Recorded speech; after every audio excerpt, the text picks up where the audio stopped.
Hello, everybody. Welcome. We are in downtown. Well, I guess this isn't really downtown Rhino here at the Enterprise Co-working. This is Yonks, and we're getting ready to talk about decentralized community solar. We're actually calling this solar EV. And got several people joining from Zoom and several people in person here. So this is the first time that we're facilitating a hybrid event, and this is Meetup is very, very new. I think they just launched the hybrid event on Meetup literally here this month, and this is something that we've been excited about. Tyler and I have been doing a Zoom and live streaming format for a while, and we're really excited here to lean into decentralized community solar and EV charging for gig workers. So let me go ahead and get started with the presentation here. And basically what I did for the people that have seen the one pager, I'm going to make this smaller here so that it's not move this up here. Maybe I can move that down here. There we go. All right. So this is the one pager that we created for the project that we just submitted. We submitted 2 projects, and the one that's just getting started here is what we're holding this kickoff event for, which is the Community Energy Innovation Prize. We'll talk more about that here after the presentation. So this is the one pager. What is solar EV for gig workers, by gig workers, green energy credits and incentives, guaranteed electricity savings. And there was more details on the one pager, but this is kind of what we wanted to build the presentation off. And this is the first time that we're doing this presentation. It will probably likely change quite a bit here in the coming weeks. This is something that Tyler literally just created today for us for this event. So that's the way that we roll, and excited to have some more runway here because we just leaned into solar EV from Quad Co-op. That's a longer story of what that looked like, but let's go ahead and jump right in here. So a little bit of background. I love driving the Tesla and getting paid to drive the Tesla. And we're now on our 4th Tesla, done over 12,000 trips. And we'll talk more about the for gig workers, by gig workers. But one of the big opportunities around solar is providing not only solar, but providing more EV charging. The government, Colorado is leaning heavily into. Colorado is one of over a dozen states that have electric vehicle mandates. California has the most aggressive EV mandate. By 2035, 100% of vehicles sold in California have to be electric vehicle. And that's like all of the geeks, the nerds, the eggheads they're like, hey, that's great. But like, okay, legislature, the problem is that the utility grid cannot scale enough to support electric vehicle proliferation. And that's really where decentralized community solar and truly distributed energy resources can come into play. And one of the things that we've really identified is that gig workers are quickly becoming one of the fastest growing underserved communities in America today. And when you think about like traditional worker benefits, they don't have that. And then like a lot of gig workers that are doing Uber and Lyft are marginal, and like Uber, Lyft, Hertz, they're all building their future electric vehicle fleet on the backs of gig workers. And Denver is actually a really strong market for that. You see a lot of the Teslas doing Uber and Lyft around. Those are actually owned by Uber and Lyft that they're renting out to drivers for $400 a week. And then they have to go pay for EV charging. It's still substantially a better situation than gas vehicles, but the opportunity for us to create equitably and community owned that can provide a service to these gig workers is a very strong opportunity. So the team that we've assembled so far is myself, Tyler, Amy, Nick, Eric, and Rich. He's doing some graphic design there. And that's one of the things, the way that we're structuring this is that we're planning to do a security token offering for Colorado here in Q1 of next year. And we're really wanting to create a model that can be replicated on a state-by-state basis, because energy is, unless you're living in the sticks, everybody is using energy. And the thing that's really exciting about when you think about the energy situation, like one of the growth ideas that we're talking about is doing like a Facebook quiz. Do you love Excel energy? We're just on the end of Excel raising their rates yet again. That just went into effect in September. And then, because one of the things that we can do, the way that I understand the numbers for solar today is that they are so good that we can provide a guaranteed savings. And we'll talk about that here on the next slide. And I don't know, did we want to do a quick introduction to the team right now, or I don't know if you might have to pop over here because I think it's coming off, but go ahead, come over here, Tyler, so people can hear you. So I'll let Tyler, as the CEO, do a quick introduction here, and I'll let her sit a little bit closer. No, it's on the. And is anybody in the waiting room real quick, since you're not over there driving?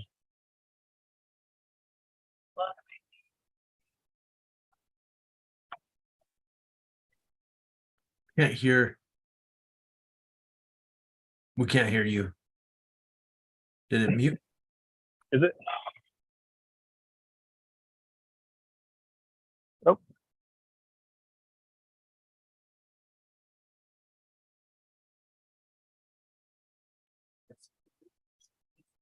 I can hear you, Yonk, so maybe it's coming through your headset. Now, can you hear me now?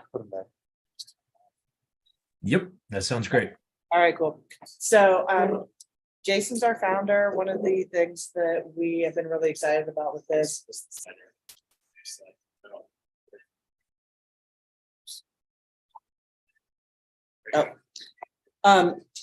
Jason's our leader. One of the things that we've been really excited about is to have all this actual experience with solar and realize that one of the big problems with solar is that electric cars are charging off of fossil fuels. If you happen to have solar at your house, then there's a possibility that you're doing that, but overwhelmingly people that have the ability to own an electric car and own a house where they can also afford solar are not gig workers. So we've got part of the problem and part of the population, and we've got all of it together. The people that are putting millions of miles on our cars are not the same people that have access to solar infrastructure. That's what we want to bridge. So Jason really developed the back end of all that. I'm the CEO. My background is mostly financial. I was an investment banker and a private equity wholesaler for 20 years. Amy Marcella is our global market strategist. She's had pretty extensive experience in Mississippi, Ghana, some other places, really developing solar all over the world. So she's also one of the original co-founders of this project. Nick is our CTO, incredible background, has worked on patents, brilliant developer, super excited to have Nick on the team. Eric Shannon is our head of solar development. He is an MBA candidate who is also really strong in solar dev and really advising us along the solar deck. And Rich Zalapadi is the head of graphic design. He's done some beautiful work for us. I don't want to make this his work because this is my work, but and it's very, very plain. So his work is very beautiful and my work is very plain, but that's our team. So we are interested in building our team out. If any of you guys think this is cool or interesting, we'd love to have you guys on our team. We meet virtually and hybrid. If you're in Denver, you're welcome to show up live. If you're not, like I said, we have a global team, so anybody is welcome to join us. And we'll talk, and you can keep on going here too, Tyler, if you want. Like I'm quite okay with you driving the PowerPoint. All right.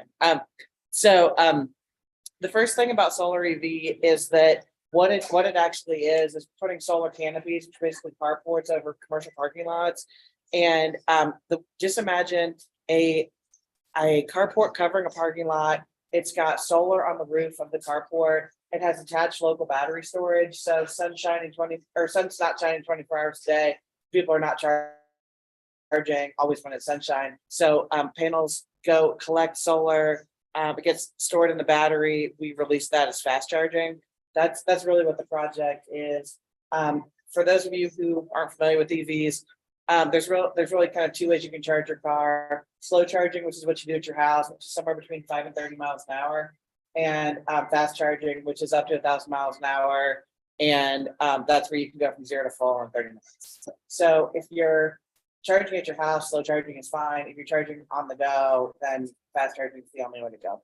So that DC fast charging is the kind of the tagline for that 1,000-mile-an-hour charging. For gig workers by gig workers, one of the things that we've noticed is that there's of the solar canopies are not new and solar farms are obviously not new. What we're realizing is that solar farms overwhelmingly are just producing solar wherever in a field or wherever. They're pushing it into the power grid, and then Excel is just delivering it through whatever. There's not local storage and local delivery. So it's a good start. It's just not the true solution. So the reason why we wanted to be community owned and operated was because we think that gig workers, who are the financial engine of this, should own a piece of it. So we're going to be distributing our ownership partially through membership and partially based on how much you're using it. You use it more, you're paying more, you deserve more ownership. So that's what we're doing on that.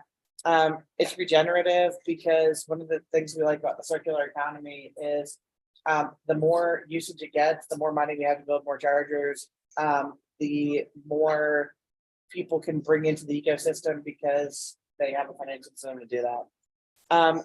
JEDI is an acronym that the Department of Energy uses. That's the reason why this is in there, because we were using language for them. But one of the things that a lot of the social unrest, 99%, 1%, eat the rich, and all the kind of social unrest is because overwhelmingly people feel like they don't have access to get a piece of the pie.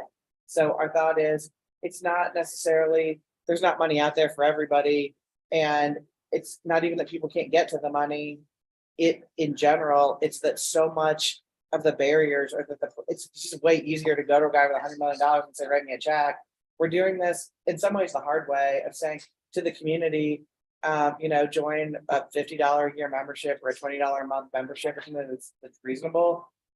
That's slower, that takes a lot longer, but that also gives the everyman a chance to own it. So that's what we're doing. As far as diversity, this really is about the gig working community. This community is disproportionately people of color, it's disproportionately lower middle income people. And that by targeting that, we think we're automatically ending up with diversity because that's just kind of the market that we're serving. And one thing that's worth noting is that we're really anticipating that gig workers are going to play a core component in our customer acquisition strategy. And that's one of the things that we're really going to incorporate into economic incentives, through an affiliate marketing.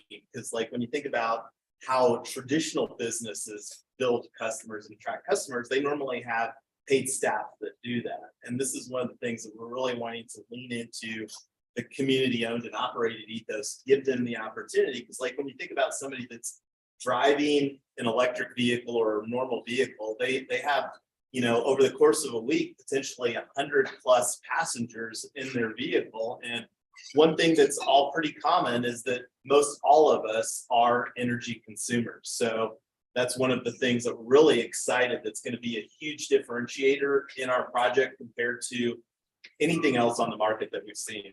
Yeah, absolutely.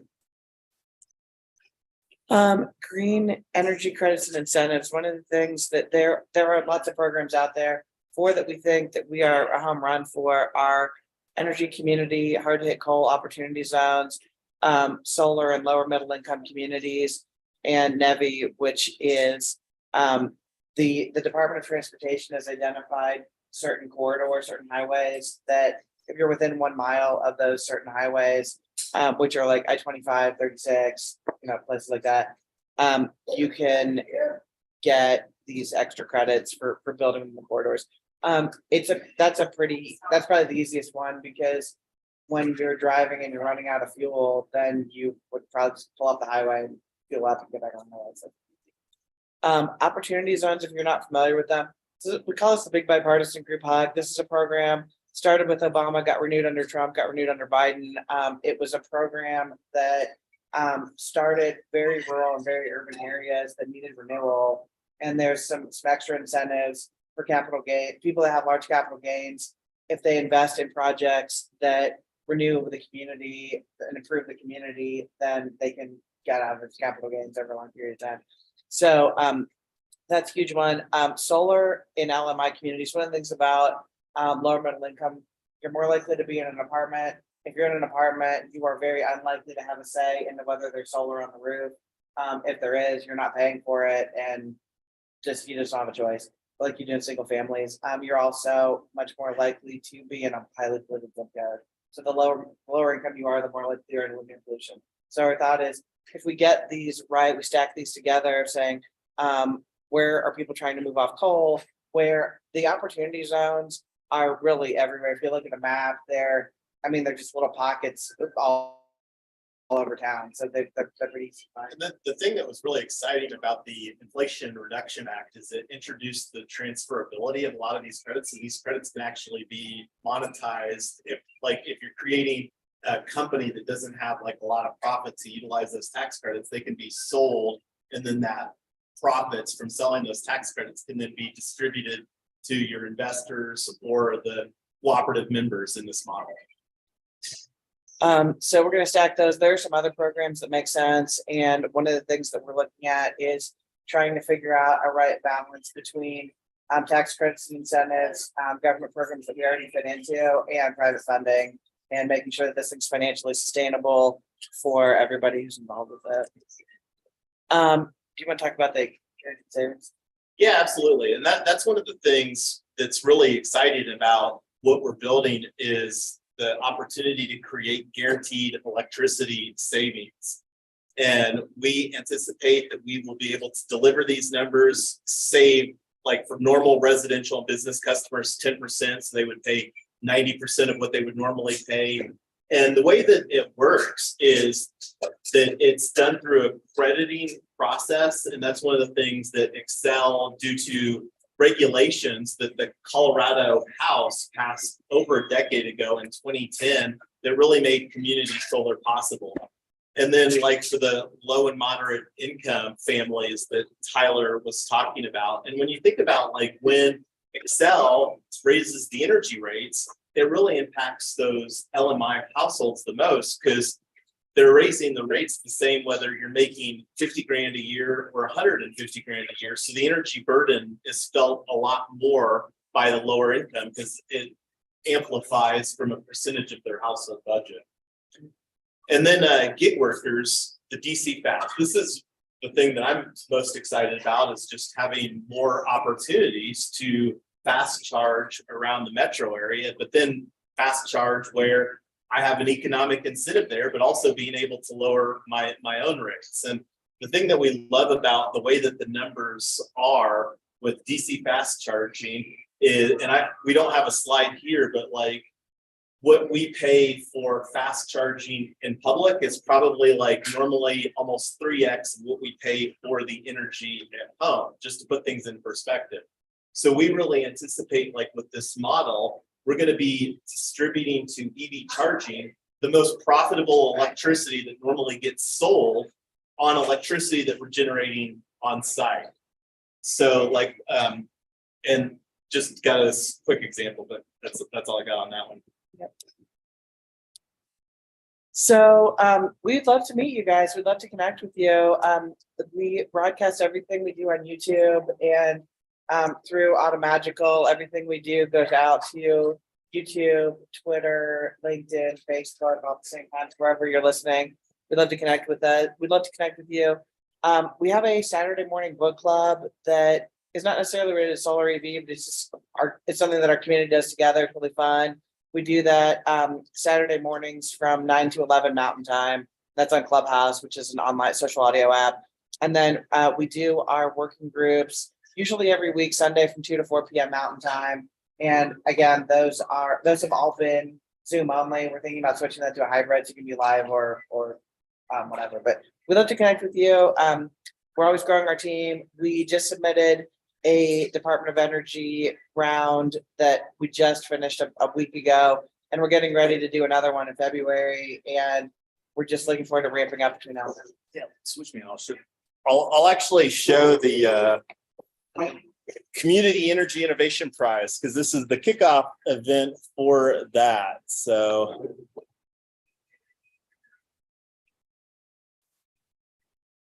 Hero X. So Hero X, for those that are not familiar, is the platform that the U.S. Department of Energy has used for quite a while. So we submit, as Tyler was saying, we submitted an entry for that. And then the one that we're doing right now is the Community Energy Innovation Prize.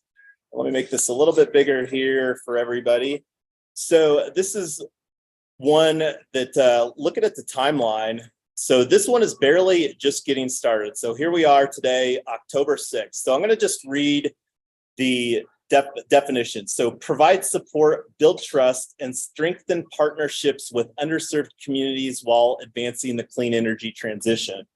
It's a very broad like definition. And one of the things that's more innovative about this model is combining those three elements: the energy generation through the solar panels, the battery storage, the DC fast charging. I've already had, like, one of the other things about building in Colorado, like Colorado, as I mentioned before we got on the live stream here, has put forward some very strong incentives. Charge Ahead Colorado, like, to build some of this DC fast, just that element per, and they have 3 rounds a year, they can award up to $250,000 per project for each round.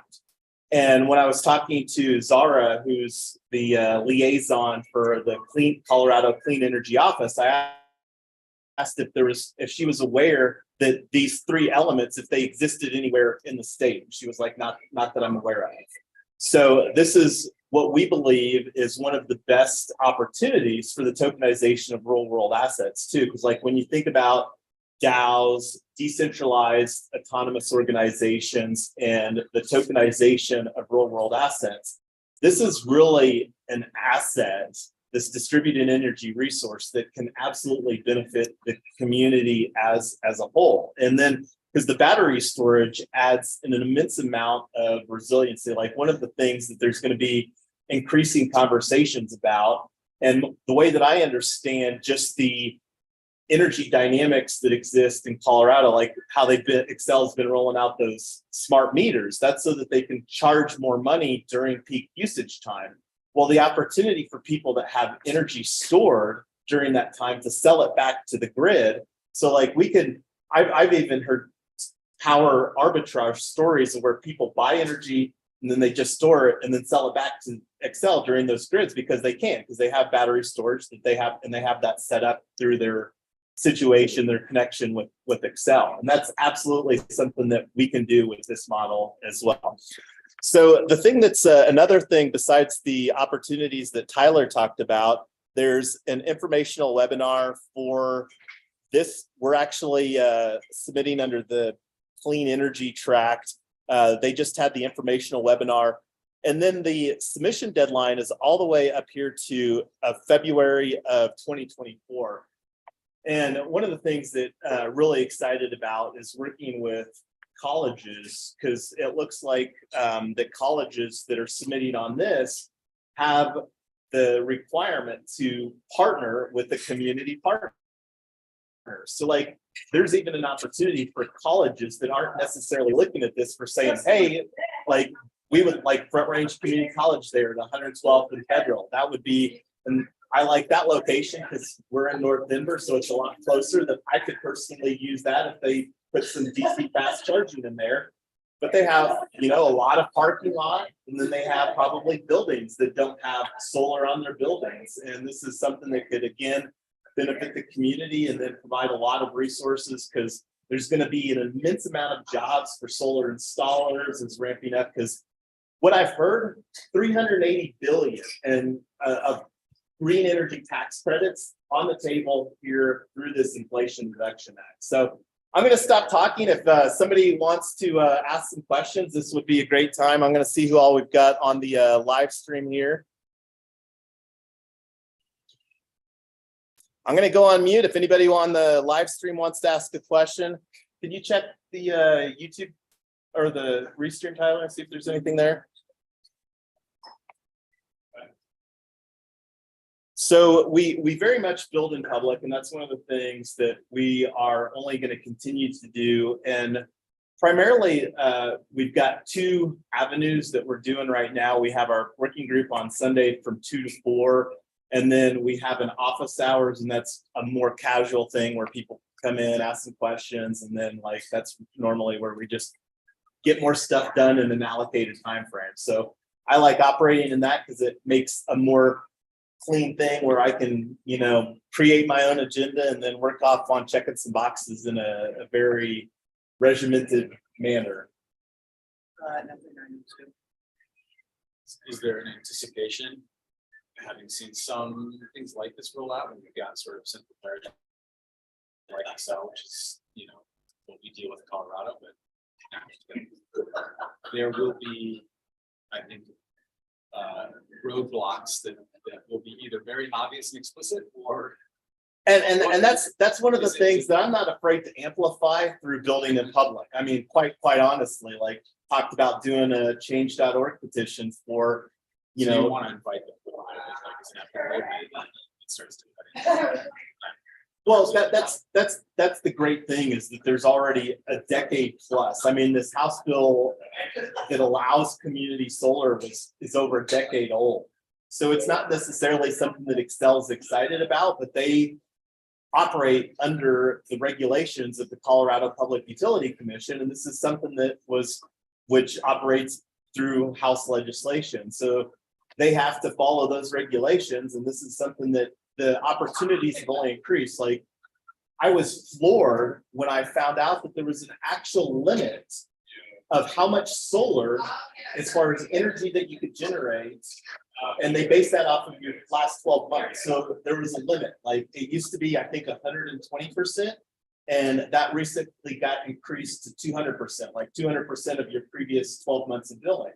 So like right now, there's an opportunity to deploy rooftop solar on a single family house as a part of this community solar program that we're building. And instead of just doing a net metering dynamic, then it can benefit our community solar model. And then we can create a dynamic where, you know, potentially deploy that in a better situation, because it's pretty scary how shady some of these solar installers are operating as far as deploying solar on people's houses, and they never own anything, and people don't even fully understand those dynamics. And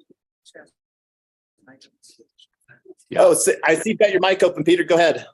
Yeah, I was just going to share my experiences because I've had just recently had solar installed about 6 months ago to power my business. It actually runs a bunch of servers, and Excel does pretty much what they want. Okay, there are regulatory requirements, but Excel does what they want. I still have not gotten a permission to operate for my solar panels. It's been 6 months, and they make their own. You need to be cognizant of this. They make their own calculations for that 200%, by the way. It is not based upon your last 12 months energy consumption. So, you know, I'm hearing this and I'm thinking this is really a good idea what you're doing, right? I think there's a lot of market penetration for EVs and Boulders. You probably know 22%. One minor challenge might be that you're going for after LMI, and your basic median income for a Tesla is $146,000 a year. So it's not quite an LMI sort of family thing. But I think your biggest challenge going forward is going to be working with Excel. Frankly, that's going to be it.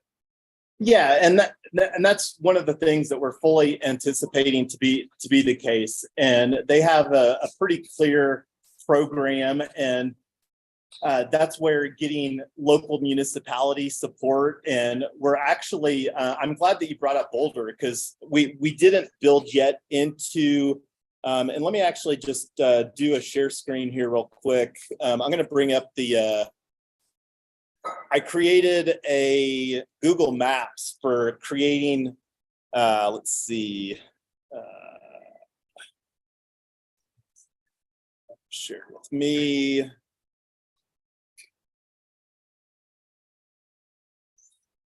Bear with me 1 second here. Solar EV, where did it go? Here it is. So the are you in Boulder yourself, Peter? No, I'm in Aurora. Okay. So Boulder is one of three, and I don't think I'm sharing this. Let me get this sharing here. Share screen.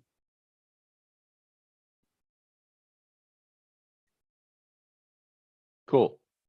All right, so there's 3 zones that we've identified, and that was based upon stacking those incentives that Tyler spoke about here. And the one that we're most interested in out of the 3 that we've identified is Boulder. And we all know that Boulder is much more centric as far as their green energy and stuff like that. And specifically, based upon like just me doing a preliminary site survey, there's a strong opportunity with the 24-hour fitness parking lot. And when you think about like somebody that has an electric vehicle that may not be able to charge at home, that's working out, going to the gym, being able to recharge their vehicle while they're working out, this would be like a great place. And there's also some decent amount of density of housing, apartments, higher density housing in this area as well. So that's just one of several areas that we've identified for shortlisting just to stack these economic incentives. And it will be interesting. And this is one of the things that we're really excited that we submitted on the Community Power Accelerator and being able to use the resources there. But Excel is beholden to the Colorado Public Utility Commission and the so yeah, we are expecting that Excel's not just going to be necessarily excited about the proliferation of solar, but it's something that they don't really have a choice about. Okay. All right. I got that. I mean, we're not gonna get down the weeds in that. I mean, you know, again, just my experience again, Excel, that's what they want. And actually they probably have a lot of influence on the PUC. But whatever. I think your ideas are great. So how can I help out? What do you want? Yeah, no, well, and we can carry that conversation offline. If you send me or Tyler a direct message. And actually, let me just put this in there too, because what would probably be the best, Peter? I've actually got and I'll share this on the live stream too, is I've got a calendar set up on my calendar, and I'll put it here on the live stream for people as well. So if you could, Peter, grab a time slot here there, and you can grab whatever one that you want. I even created specifically for this project where we can have a conversation and see how that it would be, how that you could best contribute. One of the things that I did want to talk about that we haven't really talked about, and what's your name? Say it again. Manuel. So Manuel had a question, and I don't know if can you hear Manuel from where you from the other end of the table? I'll let him get a little closer to the mic here. So my question was simply, where does the tokenization play into this? Yes, that is a great question, and I was actually going to talk a little bit about that. So we want to tokenize all the things, including, so right now the biggest thing that we've got on the roadmap for tokenizing is a bucket of funds. We're planning to launch Solar EV of Colorado as a public benefit corporation. And that's one of the things on our working group on Sunday that we're going to spend a little bit of time on, because getting a strong organizational governance and foundation in place is important. So we're actually going to be talking about going through the process to become a certified B Corp. So the security token offering that we're going to do for the public benefit corporation, where we're looking to raise up to $5 million for regulation crowdfunding. So that'll be a bucket that we can have for deploying projects. And then each project that we deploy will be a tokenized project as well. So, and that's one of the things that we're going to evaluate as far as the cost of raising money, whether it makes sense to do a public security token offering like what we're doing for the public benefit corporation for each specific project, or if we want to just do that as a private security token, and then maybe down the road, make that more publicly available. So that's one of the things that we're still where we're at, very preliminary as far as the conversations. Like And that's one of the things that even on the drive over here, I asked Tyler to take a look at. There was a research report that the security advisors compiled about the state of the security token industry. Because like right now, one of the things that we can, while we're working on creating our collateral, our project submission for February for the deadline, plus also just to like have a solid portfolio of information for our public benefit corporation security token offering, is to create that type of collateral so that it'll, for the tokenization, and then find out what partners that we want to use for the tokenization as well. Because and for people that aren't familiar, there's really like 3 pillars from a SEC standpoint. You've got the registered broker dealer, and that's who issues the security token. Then you've got the registered transfer agent. That's like who owns what token. Because today the SEC still does not recognize public blockchain for chain of custody. So the registered transfer agent plays the chain of custody. And then the exchanges, the ATS, that's where these security tokens are exchanged in the aftermarket. So right now, we don't have any entity that we can do any one of those. So we have to find a partner for the broker dealer and the registered transfer agent for our security token offering for solar EV of Colorado. So does that answer the tokenization question? So one of the things that Tyler and I love doing is we operate on a proof of contribution model. So like one of the things that Tyler was talking about, the people that are participating here today will receive a proof of contribution for participating. We love creating economic incentives, and that's one of the things that we're expecting to translate. Now, there will be some conversations with attorneys and stuff like that, but we fully expect that we're going to be able to translate our social token today that we'll be issuing and distributing to people here into our future security token aspect. And that's one of the things like that we have used in the past and will continue to use, like when you participate in our working group.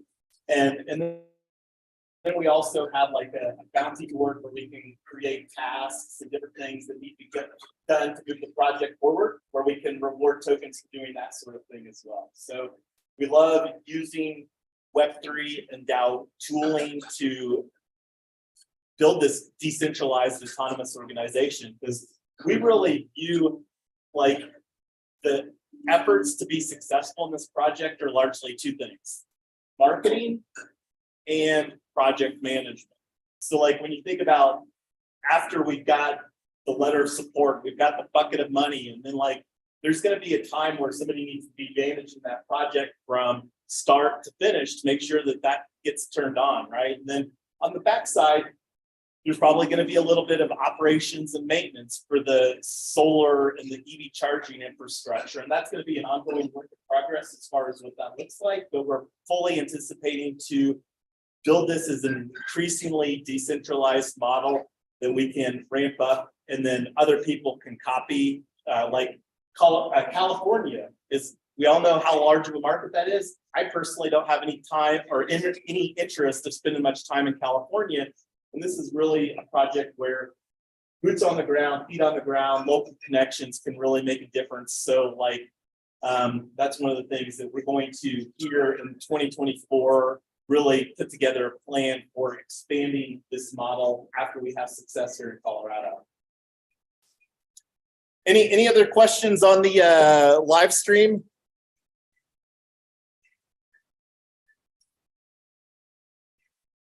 I see Nick's got his mic open. You want to chime in, Nick? Well, nothing much to add here. I was just kind of looking around, and it's I'd like to find some people who have, and I'm not finding any that have done a security token before.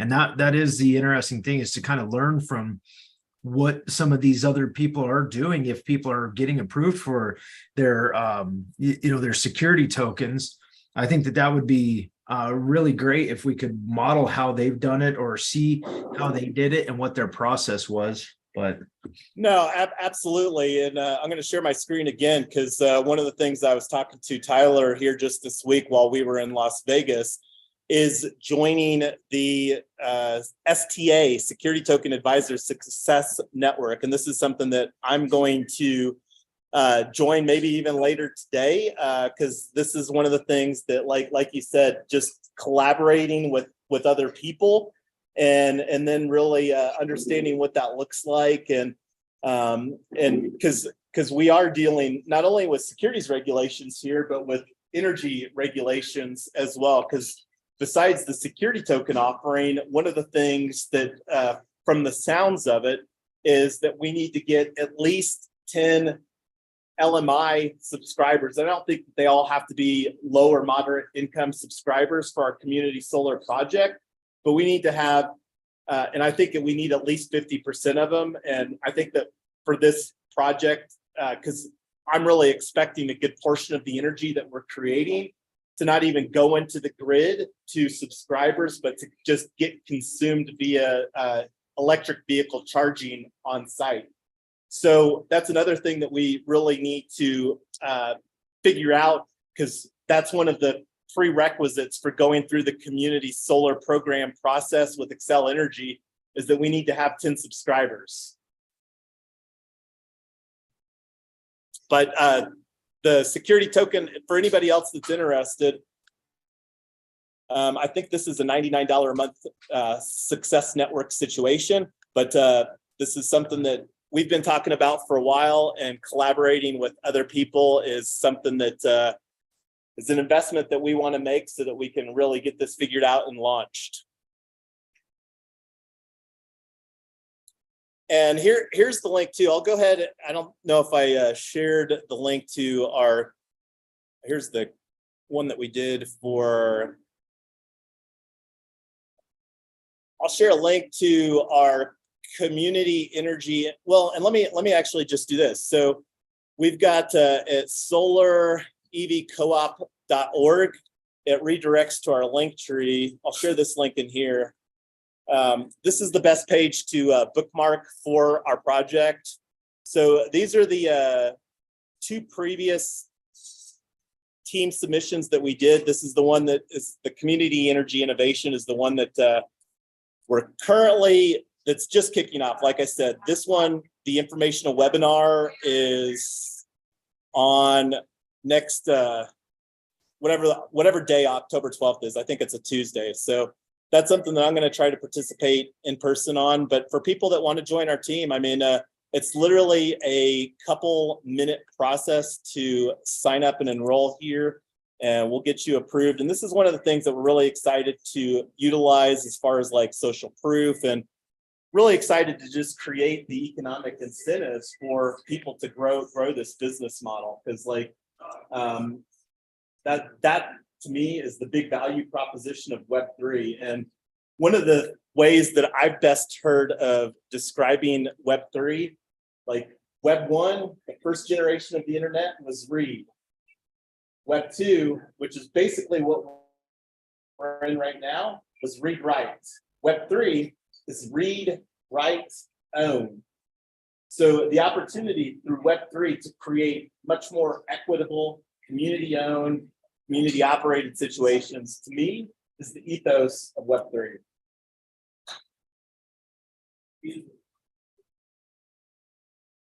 All right, any other questions? We're just a few minutes short of the hour here. I feel really good about our first hybrid event, and we made it work in less than desirable circumstances. Cool. Yes, looking forward to having a conversation with Peter and seeing how that you can contribute. And there's much opportunities to contribute, and we're barely just getting started here. Awesome. Okay. All right. Well, we're going to go ahead and wrap up here. I'm going to be creating, Tyler mentioned the book club. We're just starting a brand new book, Epic Content Marketing. I'm going to create a meetup for that, and then a meetup for our working group on Sunday, so that and we're really going to utilize the Web3 Freedom Club of Colorado. One of the limitations that even the Cryptorado meetup has is that it doesn't have the pro capabilities, and pro features are a requirement for hybrid events, and really excited to utilize the hybrid events capability that the meetup platform provides to really just better collaborate using technology in 2023 and beyond. Well, thanks everybody on the Zoom. We're going to go ahead and call it a wrap. I see Nick and Peter still have their mic open. If you guys wanted to give us some final thoughts, feel free. I just wanted to thank you for putting this together. That's all. Thank you for being here, Peter. It's always a lot more fun when people are participating. Yeah, thank you guys so much. Yeah, this is great. Love where we're heading. Absolutely. Awesome. And love you being on the team, Nick. Looking forward to seeing what you can deliver. We'll have a side conversation on BitGreen so that we can figure out when BitGreen has their own blockchain on Polkadot, and I think they also are on Polygon for doing at bitgreen.org, and that's where we can really potentially facilitate doing all of these tax credits on chain. And the more that we can build stuff on chain, that I think will make it a lot easier for us to add immense scalability using composable technology. Absolutely. Yeah, some of the things that are happening there right now with the carbon credits is really exciting. So yeah, we'll start doing some research and see how we can integrate. For sure. All right. Well, everybody have a rest of your happy Friday and a safe weekend. You guys have a good weekend.